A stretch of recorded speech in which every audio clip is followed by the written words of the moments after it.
ఈరోజు అమెరికాలో మా ఫ్రెండ్ దగ్గరికి వచ్చా అనమాట. తను ఇందిర, అయితే నేను ముద్దుగా ఇందు అని పిలుచుకుంటాను. తను నా కోసం ఏం చేస్తున్నావు? బిర్యానీ, చికెన్ బిర్యానీ చేస్తున్నాను. అడిగింది, సో చికెన్ బిర్యానీ ఇష్టం అని చికెన్ బిర్యానీ చేస్తుంది.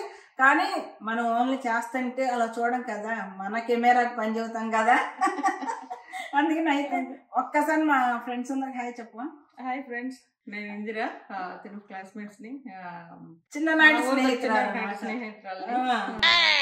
మా సాక్రమెంటోకి వచ్చింది మా యూఎస్ లో, అది అందుకోసమని నేను బాగా ఇబ్బంది పెడుతున్నాను కదా. ఇబ్బంది అయినా తప్పదు కదా. వేసేసాడు, బాగా వేసేసాడు. బిర్యానీ చేద్దామా? అయితే నీ వంటింట్లోకి వెళ్ళిపోదామా? ఇందు, దమ్ బిర్యానీకి ఏమేమి కావాలో చూపిస్తావా? తప్పకుండా.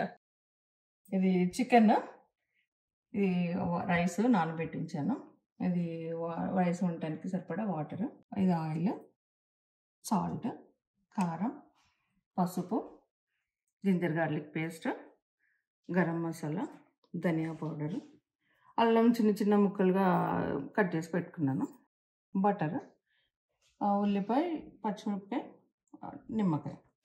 దానిలోకి రైస్లోకి వేయాల్సిన మసాలా దినుసులు ఏంటంటే దాల్చిన చెక్క, లవంగాలు, జాపత్రి, స్టార్ అనాస్, ఇలాచి, బిర్యానీ ఆకు, షాజీరా. ఓకే, అంతే, ఇంతవరకే. ఓకే. మళ్ళీ కొత్తిమీర, పుదీనా చెయ్యాలి. కొత్తిమీర చెట్టు నుంచి డైరెక్ట్ కోసుకొస్తావు. పుదీనా బ్యాక్ యార్డ్ లో ఉంది, కోసుకొద్దాం లాస్ట్ లో అది. అయితే ఇప్పుడు ఎలా చేయాలి ఏంటి చూద్దామా? చూద్దాం. ఇందు, ఇప్పుడు ఏంటి? ఏం లేదు, అగో గిన్నె పెట్టుకొని ఆయిల్ వేడి చేసుకున్నాము. దీంట్లో మనం ఇక స్టార్ట్ చేద్దాం ప్రొసీజర్. దీంట్లో ఉల్లిపాయ, పచ్చిమిరపకాయ ఉన్నాయి కదా, దాంట్లో వేస్తున్నా, ఆయిల్ వేస్తున్నాను. కొంచెం వేగగా వేగాలన్నమాట. వేగడానికి మనం కొంచెం పసుపు వేస్తాం దీంట్లో, ఇందులోనే వేస్తాం. దీని కొలతలు అట్లా ఏమన్నా ఉందా? ఉల్లిపాయ, పచ్చిమిరపకాయ మనం 1 కేజీ చికెన్ కి ఒక ఇంత సైజు ఉల్లిపాయలు రెండు పడతాయి. ఒక 5-6 పచ్చిమిరపకాయలు మనం కారం బట్టి మనం కదా.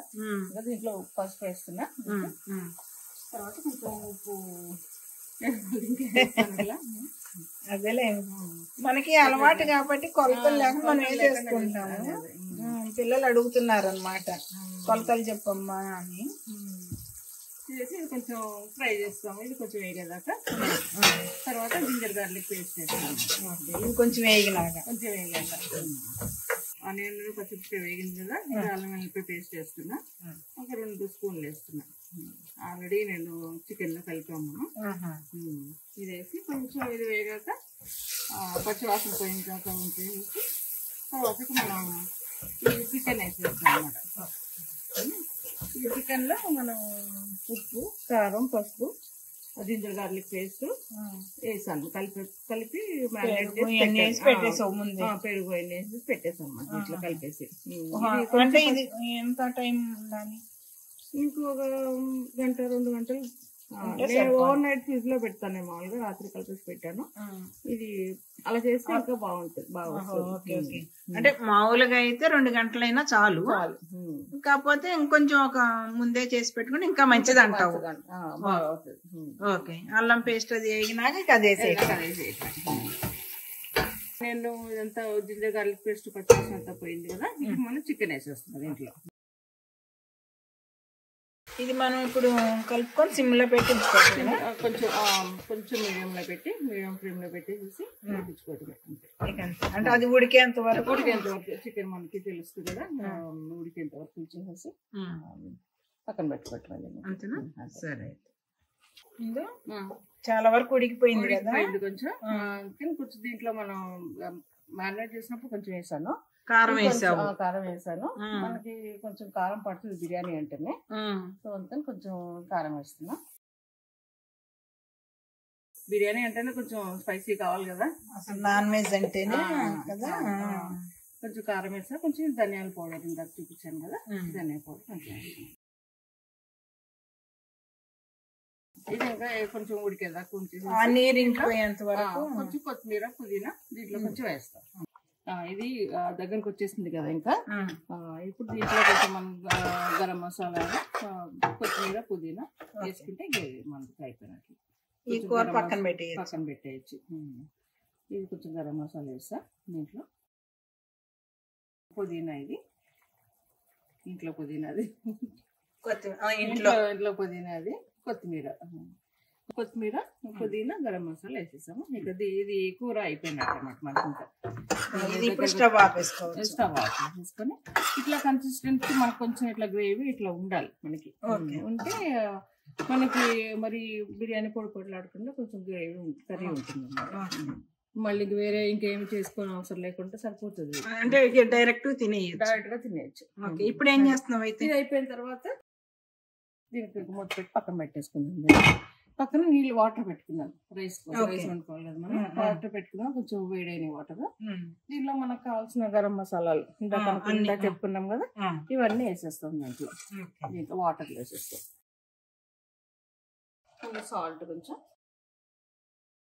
కొంచెం ఆయిల్ వేస్తాం దీంట్లో రైస్ లో. ఎందుకంటే అన్నం రైస్ అద్దుకోకుండా ఉంటుంది అన్నమాట. కొంచెం ఆయిల్, కొంచెం జింజర్ గార్లిక్ పేస్ట్ వేస్తాం దీంట్లో.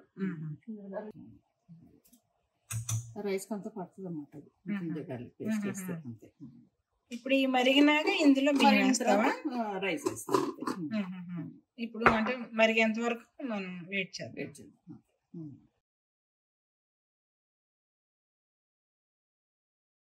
దాకా దీంట్లో కొంచెం సాల్ట్ కొంచెం పడుతుంది. రైస్ కి సరిపడా సాల్ట్. ఇక అలవాటు ఇట్లా నాకేంటో ఎక్కువ పడుతుంది అన్న ఫీలింగ్ అనమాట. అట్లా వేస్తుంటే రైస్ అంతకుముందు నానబెట్టి పెట్టుకున్నాం కదా, అదే రైస్ దాంట్లో వేసేస్తాం. దీనికి కొలతలు ఏం అక్కర్లే. ఎట్లయితే కొలతలు ఏం అక్కర్లే, ఎందుకంటే మనం ఆల్రెడీ రైస్ వండేస్తాం కదా. 80% రైస్ వండేస్తాం. 80% ఉంటుంది. నేను చూపిస్తాను తర్వాత. సరే, రామలక్ష్మి చూడిక రైస్ అయిపోయింది. దీన్ని మనం నీళ్లు వాష్ చేసుకుందాము. ఇట్లా 80% ఉడికేదాకా మనకి ఇట్లా కొంచెం ఇలా కొంచెం పలుకుంటే చాలు. అంతే. ఇప్పుడు దీన్ని వడగట్టేసుకొని దాంట్లో నెక్స్ట్ ప్రొసీజర్. రామలక్ష్మి రెడీ చేసేద్దాం. ఇది ఎట్లా కూర వండిందే కాబట్టి దీనిలో దమ్ చేస్తున్నా. స్టవ్ వెలిగించలేదేంటి? స్టవ్ వెలిగించొద్దు అప్పుడే. అంతా మొత్తం అన్ని లేయర్స్ వేసుకున్న తర్వాత అప్పుడు స్టవ్ వెలిగించుకున్నాను. నేను వడగట్టాను ఆల్రెడీ. వడగట్టిన తర్వాత ఇది రైస్. ముందు రైస్ ఒక లేయర్ వేస్తున్నాను. స్మాల్ గట్లా విడివిడిగా వేసేసుకుంటే సరిపోతుంది. కింద ఒక లేయర్ రైస్ వేస్తున్నాను అన్నమాట. అంత సమానంగా వేసుకుంటే ఇక దాన్ని ప్రెస్ చేయకుండా అట్లా వచ్చేసి తర్వాత దీనిలో చికెన్ మనం ఆల్రెడీ చేసుకున్నాం కదా, ఈ చికెన్ని మనం అట్లా పరుచుకున్నట్లు వేసేసుకుంటే సరిపోతుంది.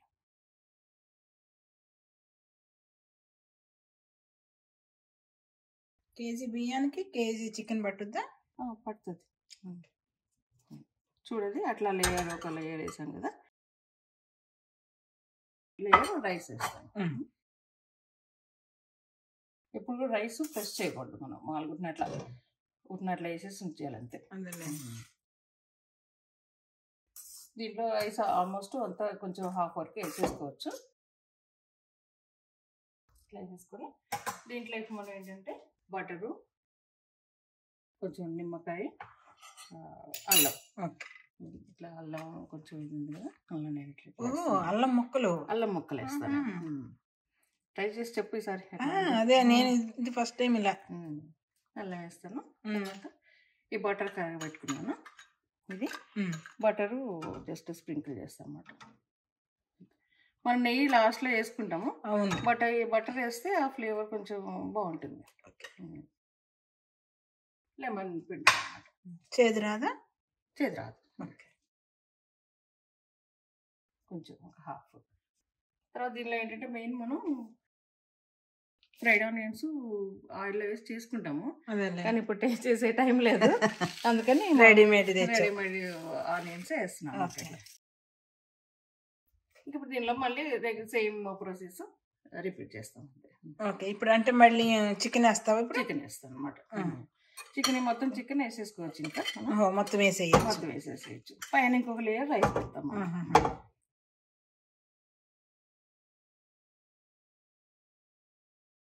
ఇట్లా స్ప్రెడ్ చేసుకొని ఇంట్లో కొంచెం ఇట్లా చెప్పినట్టుగా ఇట్లా స్ప్రెడ్ చేసేసుకొని ఇంకా తర్వాత దీంట్లో మిగిలిన రైస్ మొత్తం స్ప్రెడ్ చేసుకున్నాం.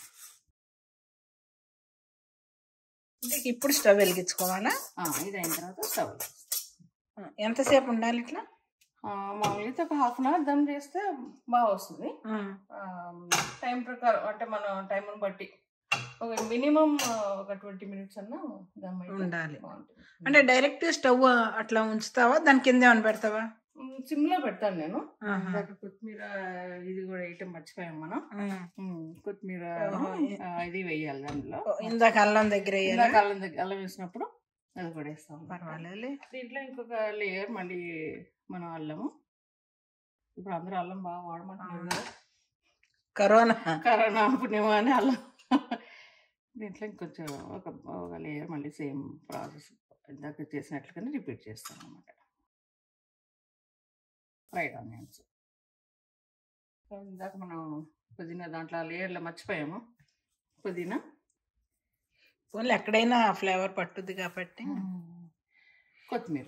పుదీనా కొత్తిమీర పైన వేసేసాను. ఇప్పుడు దీన్ని మూత పెట్టుకుంటామా?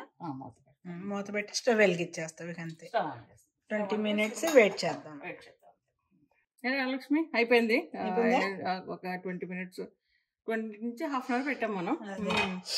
అయిపోయిన తర్వాత ఇది చాలా బాగుంది. అయితే ఇట్లా ఇట్లా అనేసుకొని కాసేపు అట్లా పెడితే మనం అది ఇంకా లోపలంతా కొంచెం లూజ్ అవుతుంది. ఓకే. అయితే ఇప్పుడు నేను చూడను టేస్ట్, అన్నయ్య వాళ్ళు ఉన్నారు కదా వాళ్ళకి చూపిద్దాము. సరే అయితే ఓకే. చాలా వేడి వేడి బిర్యానీ అన్నయ్య మీకోసమే, మీ ఇద్దరి కోసం అన్నమాట. ఎలా ఉందో తిని చెబితే ఇందు పాపం సంతోషపడుద్ది. సూపరా? నువ్వు ముందు అనేస్తావు ఒక సూపర్ ఎట్టున్నా కూడా. కానీ వాసనకి అసలు నాకైతే ఆకలి బాగా అవుతుంది ఇందు. అసలు కానీ మంచిగా ఉంది. నేను ఇందాక తిన్నానులే, చాలా అంటే చాలా బాగుంది ఇందు. ఓకే, థ్యాంక్ యూ ఇందు నా కోసం ఇంత కష్టపడి చేసినందుకు. ఇష్టపడి. Okay, thank you. ఒకసారి బై బై చెప్పరా?